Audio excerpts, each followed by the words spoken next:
Iran Israel का जो युद्ध है उससे पूरे बाजार में हाहाकार मचा हुआ है। किस तरीके से इसका असर पड़ा है वो हम आपको बड़ी खबर इस समय दिखाते हैं। शेयर बाजार में भारी गिरावट जो है वो दर्ज की गई है। सेंसेक्स करीब 2400 पॉइंट गिरा है। हमने ईरान अमेरिका की जंग से बाजार में हाहाकार है। निफ्टी 700 अंक और सेंसेक्स करीब 2400 अंक गिरा है।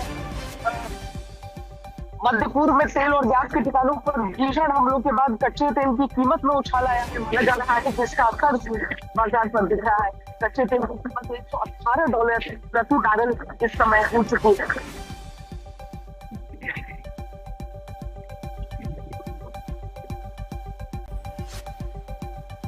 हमारे साथ Shailendra Bhatnagar, editor markets business today जुड़ रहे हैं। शैलेंद्र जी, जो हम यहाँ पर यह हाहाकार देख रहे हैं, ये किस तरीके से इसको आंक रहे हैं?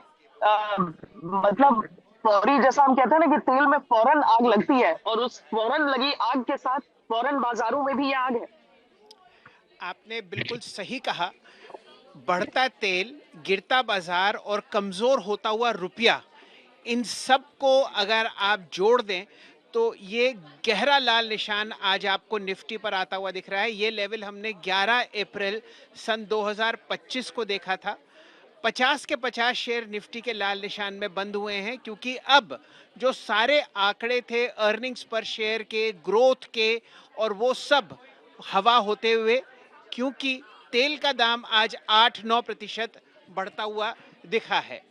और ये और परेशानी में होगा, क्योंकि जैसा आप बता रही हैं, oil infrastructure, energy infrastructure mid east में अब आपको लड़ाई की वजह से ध्वस्त होता हुआ दिख रहा है। तेल और नेचुरल गैस, ये दोनों हम बहुत प्रचुर मात्रा में इंपोर्ट करते हैं, और गिरता रुपया भी इनमें आग का काम कर रहा है। तो इस वजह से बाजार में बहुत गहरी गिरावट, और ये आपको आगे चलती हुई दिख सकती है कल खासकर। यहाँ पर नेचुरली इसमें सीधा उपाय होगा कि ये सारी चीजें बंद हो, पर वो होती दिख नहीं रही है। कैसे हम वो स्टेबिलिटी समझें? क्या हम आगे कोई भी किसी भी तरह की उम्मीद कर सकते हैं? देखिए, उम्मीद पे तो दुनिया कायम है, लेकिन मैं एक बात जरूर कहूंगा, जिन लोगों के systematic investment plan mutual funds में लगे हुए हैं, कृपा करके उन्हें ना रोकें। बाजार आपको इस वक्त 15-17% डिस्काउंट तो निफ्टी पर ही दे रहा है, तो इसको खरीदना अति आवश्यक है। जो आपका म्यूचुअल फंड में सिप चल रहा है उसको रोके ना।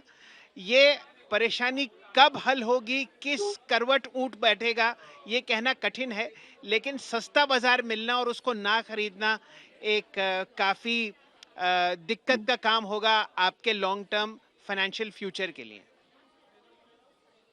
तो ये एडवाइस आप बड़ा दे रहे हैं लोगों को इस समय, लेकिन किस तरह की हाहाकार है, किस तरह से ये आग लगी हुई है, हम पहले इस रिपोर्ट में देख लेते हैं।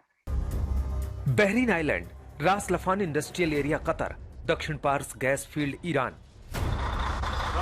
पहले ईरान के गैस फील्ड पर हमले, बाद में ईरान ने मिडिल ईस्ट के देशों के गैस और तेल केंद्रों पर धावा बोला। पश्चिम एशिया के तेल कुएं और गैस संसाधन धधक रहे हैं। बहरीन से कतर तक ईरान हर जगह चुन चुन कर हमले कर रहा है। युद्ध की वजह से कई देशों ने पहले ही प्राकृतिक गैस और कच्चा तेल उत्पादन रोक रखा था, लेकिन अब नई मुसीबत आ गई है। मिडिल ईस्ट युद्ध, हॉर्मुज की नाकाबंदी और अब तेल और प्राकृतिक गैस के ठिकानों पर हमलों ने दुनिया को दहला दिया है। ऊर्जा संकट तो पहले से था, लेकिन अब प्रोडक्शन फैसिलिटी पर हमलों ने क्राइसिस का एक और अलार्म बजा दिया है।